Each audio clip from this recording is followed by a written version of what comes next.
Welcome back to the podcast. I'm your host, Caleb Hardwick. Thank you for listening. This is episode 7, and joining me here in our bedroom studio, aka The Dump, is my older brother, Noah. Hello. And my younger brother, Seth. Hi. So last week was pretty interesting. We had lots of stuff going on. This past week has yet again been rather slow, but I don't know. What's up, guys? Anything new? I've been hoarding more pallets. What are you going to elaborate on that this time, Seth? I've been helping you move pallets, but I honestly don't know what exactly you're going to do with them. So would you please explain to the listeners? I don't know, maybe we ought to take crazy scenarios and try and guess what he's doing with them. He's going to build a fort that he can live in. I think it's part of his Halloween costume. I'm gonna dress up as a pallet for Halloween. Are you building a suit of armor out of those pallets? Maybe like a transformer. Yeah. I'm just imagining like an Iron Man suit made out of pallets. Yeah. I am Pallet Man. That would certainly be an original costume, Seth. Okay then. That's fascinating. I might have to work on that. Any other ideas? Because so far you're all way off. I think you are going to create a flying machine that runs completely off pallets or something. Is it made out of pallets, or is it like Both. use pallets as the fuel source? Yeah, both, definitely. I think he just signed up for Pinterest. Ba-dum-tsh. No Pinterest. Sorry. Okay, go ahead. doing Tell that. us. What are you doing with the pallets? Okay, so the real reason why I'm keeping pallets is because I am attempting to make a Nerf battleground bunker of awesomeness filled. Cool. And how do pallets help do that? Because you can string pallets together, screw them together, and they make cool barricades. Is that why there was a bag of hinges in the truck? Yes. I see.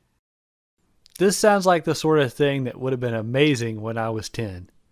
That I would have loved to have built a fort out of pallets. I think it still sounds cool now. Yeah, admittedly, I do. I'm just not sure that I'd put in the same work now that I would have when I was 10. I'm hoping that the hinges will make it so I can string a few together with screws and then turn them 45 degrees and make them stand up. Then you can just fold They're them pretty all up. cheap. I got them at Habitat Restore. So you're having a Nerf war. Tell us about that. Well, yeah, it's part of my Nerf club, which is in scope, In scope. which stands for Nerf scope. Nerf for Saline County Operations and Private Elite. Sorry, I couldn't remember what it stood for. And that's the president of the Nerf Club, folks. Yeah. So these Nerf wars, how do these work? Everybody shows up. They pay into the club, which is me, and then I buy all the darts and supplies. What exactly is the fee to get in this club? It varies. For your friends and for your enemies. Oh, for my enemies, it's free because I can just, shoot them with Nerf darts that way. No, okay. Right now, the current standard fee for an annual membership due is $5. That's not bad. No, and we usually do about 6 a year or so. Any spectacular battle wounds? Yes, but I can't mention those here. Not yet. Are you expecting any spectacular battle wounds? Probably. Is this why you do this? Is because you like to be able to pretend to be an army medic? No, I like to be in charge, have power. You just like shooting not other hard to people believe. with Nerf bullets? Yeah, pretty much. Yeah, that's pretty much what I thought. Okay. Well, let's see. What else is going on in the world? So it's playoff season. Oh, yeah. Yeah, I really hadn't been following it since the Cardinals aren't in it. Well, I and the haven't really Cubs been are, following so. it since the Cubs have been in it. Yeah, which is a bigger turnoff, the Cardinals not being in there or that the Cubs are? Cubs. Oh, definitely the Cardinals not being in it. I mean, if the Cardinals and the Cubs were in it, that would actually be interesting. It would be. Well, okay, I guess. Instead, we just get Go Cleveland! Indians and Toronto. That's actually Cleveland sounds like 2016. I'm more interested in the American League one at this point, I think. That's an interesting two teams. Hey, if the Cubs win the World Series, I'm moving to Canada. It's not that I'm against the Cubs winning the World Series in theory. It's just it would just basically ruin baseball if they won the World Series. It would be the end of baseball. There'd be nothing left to watch for. Why would anybody watch baseball if the Cubs have won the World Series within the last 109 years? Exactly. I mean, it's just be the end of baseball if the Cubs won. There's just nothing left to happen. Better yet, it might just be the end of the world. So here we are in the bottom of the 9th inning of the Game 7 of the World Series.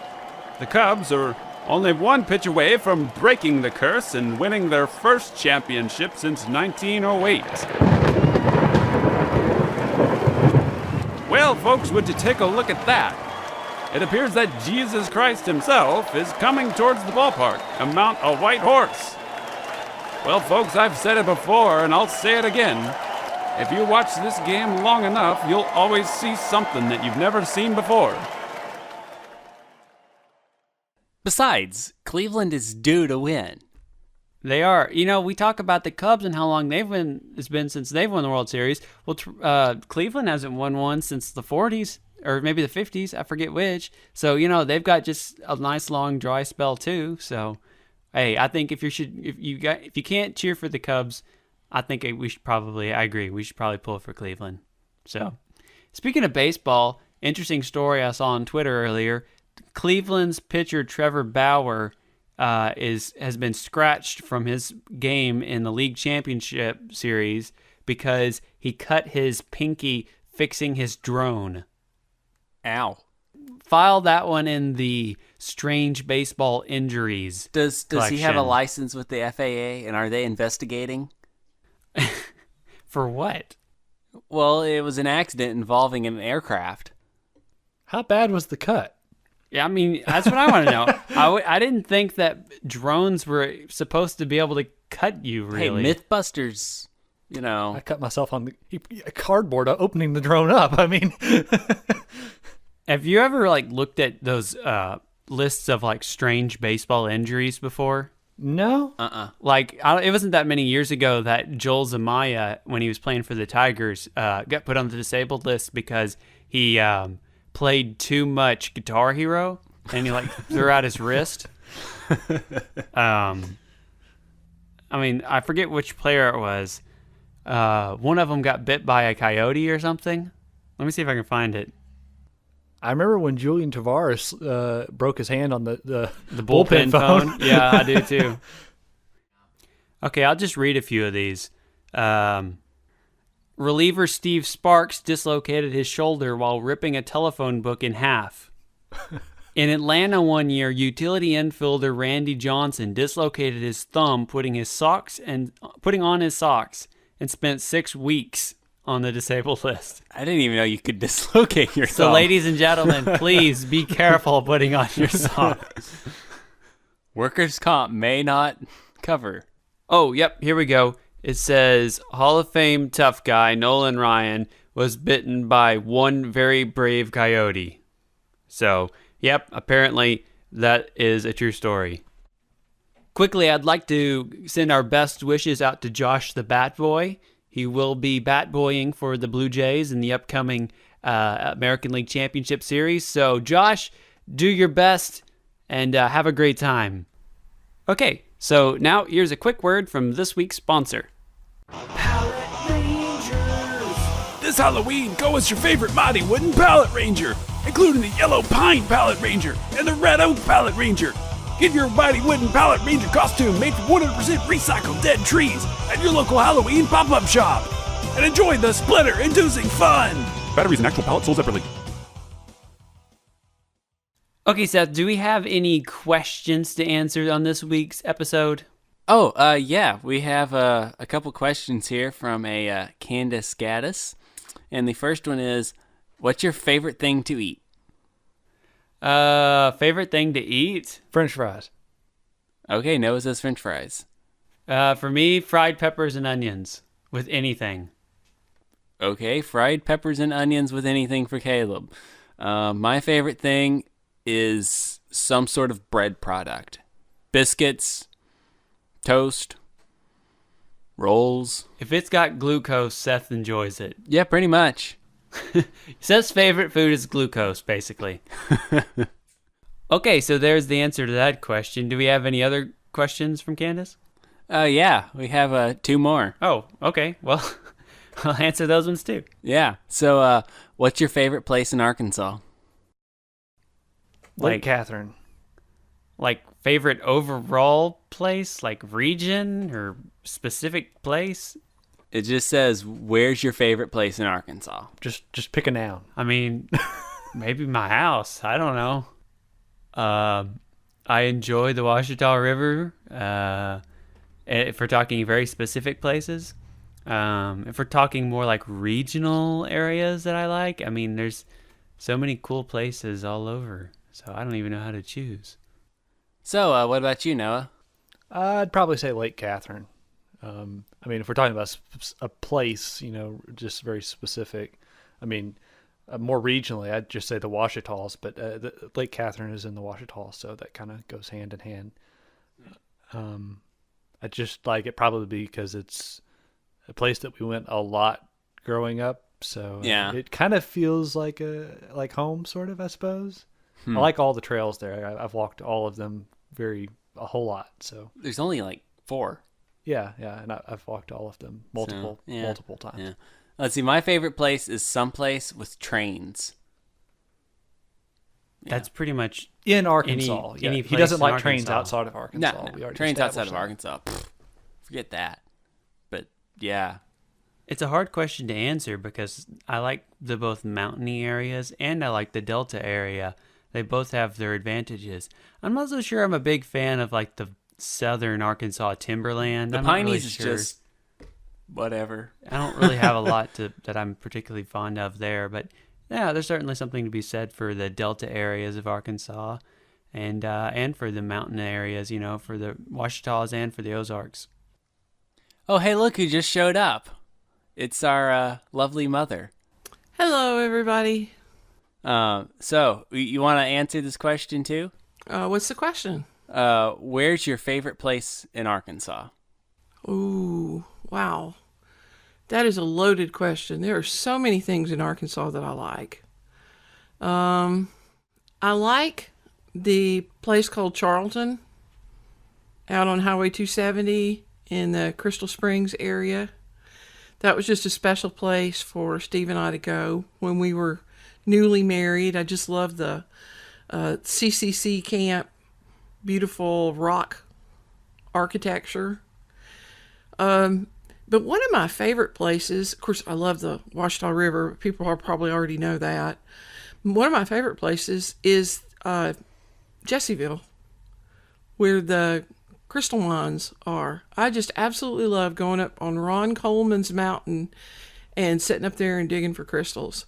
And the view across the Washitas with ridge after ridge and Lake Washita off in the distance and all of those crystals to pick up. That is just one of my favorite places in the world to go. So the final question that Candace had asked was, what's your favorite story in the Bible? And that's like just as loaded as the other question. Well, I think that I have to say that Noah is my favorite. I mean, I think it's just I don't think I have a choice in that. Does that mean that the story of Cain and Abel killing each other is my favorite? Yeah, you don't get a choice. I don't get a choice? Okay.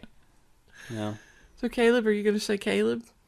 I think I'm going to go with Balaam and his talking donkey. I like all the stories. Yeah, me too. So, Candace, there you go. Now you know. Seth, let's do one more question. Oh, I have a question from one of my college student college peers. I don't know, what do you call them? Classmates? Classmates, there we Yeah. go. Yeah. And they wanted to know, what since I told them that we were doing a podcast, and they want to know, well, what's your favorite podcast? What's your favorite podcast? Noah, what's your favorite podcast? Give us, maybe you can't name one, but because I don't think I could just name one, but choose a few. He's going to look it up. All right, while he looks it up, I'll say some of my favorite podcasts. I think we all enjoy listening to the Phil Vischer podcast. Phil Vischer, the creator of VeggieTales. He has a great podcast in which they kind of talk about issues and stuff in the news and articles, and good Christian perspective. I enjoy it. Another podcast I've been listening to more recently is the Tim Hawkins podcast. Tim Hawkins is the comedian that's very popular among Christians, and he has a great podcast. They literally talk about nothing. They just for an hour and a half, they just record basically Tim playing off of the jokes of his crew. So sounds like our podcast. Like us. It's not entirely like our unlike our podcast. In fact, if you listen to their podcast, you might know that we might have stole some of the stuff from their podcast, but nobody else knows that. So that one's called Potty Break because it's like podcast, so it's pod e-break.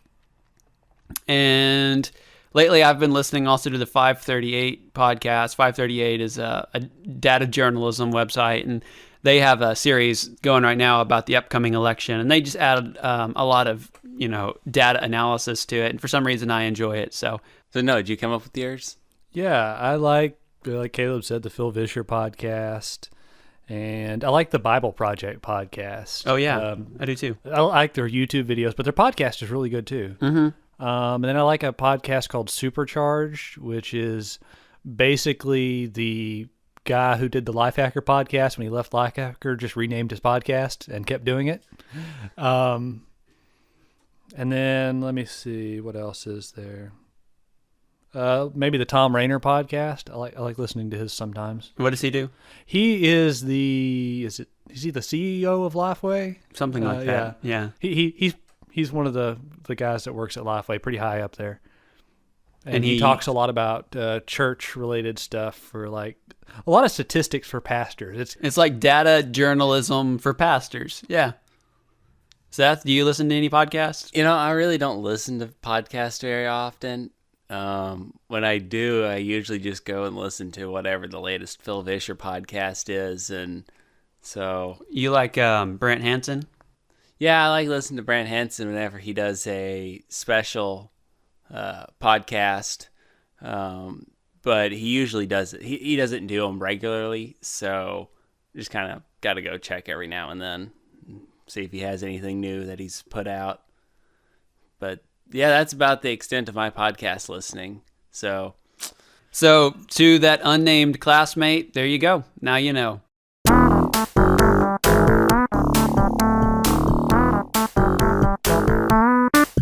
And now here's Noah with a public service announcement.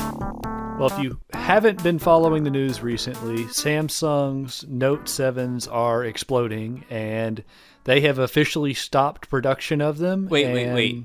Were these the ones that they said were exploding before, and then they said they fixed, and now they're exploding again? Yeah, it went down something like that. And they've pretty much recalled them at this point. So if you have a Samsung Note 7, go take it back to the store and get your money back right now and get a new phone. There's really absolutely no reason that you should keep that phone. And in fact, the airlines are now no longer letting you take that on the plane anymore. So if you have one and you plan on traveling, it's even more reason that you should take it back and get a different phone. Go back, get yourself an iPhone 7 Plus or the new Google Pixel XL or something. But don't buy an iPhone 7. They don't have a headphone jack. Well, yeah, if you care about headphones, then you might want to look at an Android phone. So which is worse, a phone without a headphone jack or a phone that explodes randomly? Headphone jack. If it explodes, it probably doesn't have a headphone jack anymore. So, honestly, though, if you had to choose between a phone that you knew might explode, a very small chance, and one without a headphone jack, which one would you choose? Oh, that's a tough one. I mean, I'm going to say now, I'm probably choosing the exploding phone so I can listen to podcasts and stuff. Yeah, probably.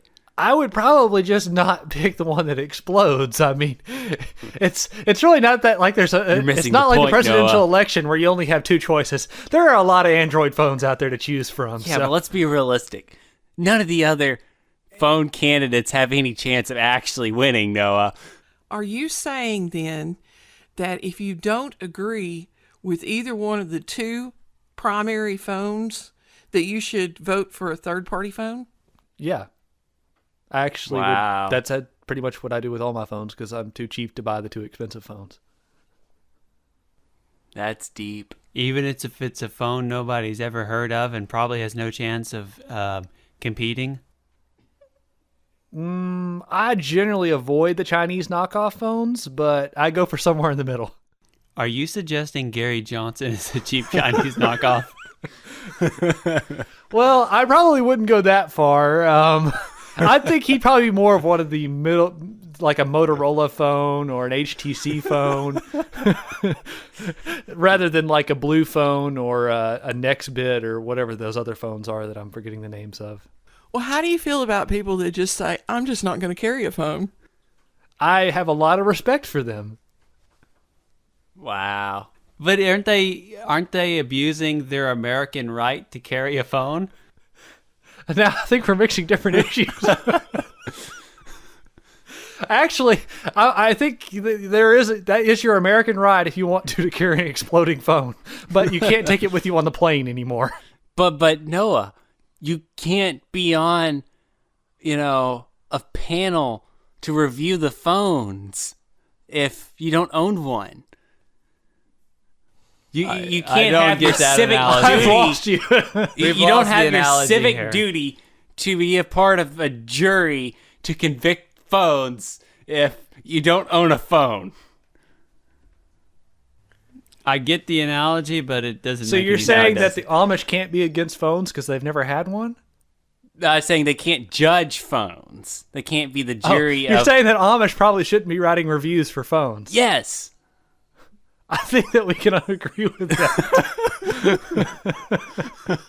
I'm not sure the analogy makes sense, but the actual statement does. So there you go. Yeah. Okay, so everybody go out there and do your American duty. Choose a phone.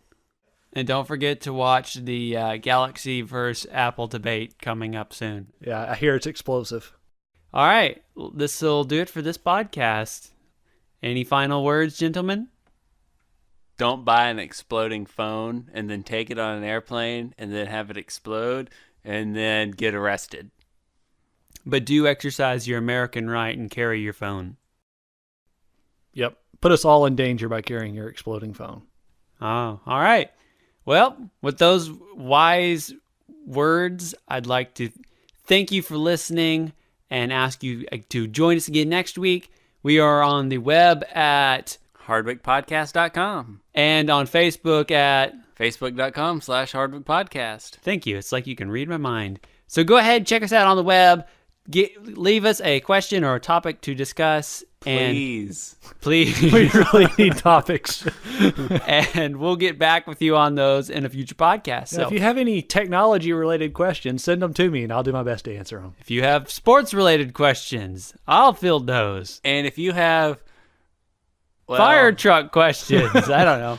Weather. Legos, fire trucks, a little bit of train. Nerf. Weather. Yeah. You're more interesting than me or Noah. Yeah, maybe. Send them to me. Anyway, doesn't really matter what your question is. We will find somebody who knows the answer because we have people out there like Rob who are experts at pretty much everything. So, And we know how to use Google. That's true. So send us something to talk about. We'll talk about it. You will listen to it. You'll enjoy it. This has been yet another Hardwick podcast. I'm Caleb Hardwick signing off. And I'm Noah Hardwick, signing off too. And I'm Seth Hardwick, who they're forcing to sign off. This has been one of the longest wrap-ups we've ever done. Anyway, thanks for listening. Listen to us again in the future. Have a nice day. This episode was edited by yours truly, Caleb Hardwick, and featured music by Bobby Prince. Until next time, thank you for listening.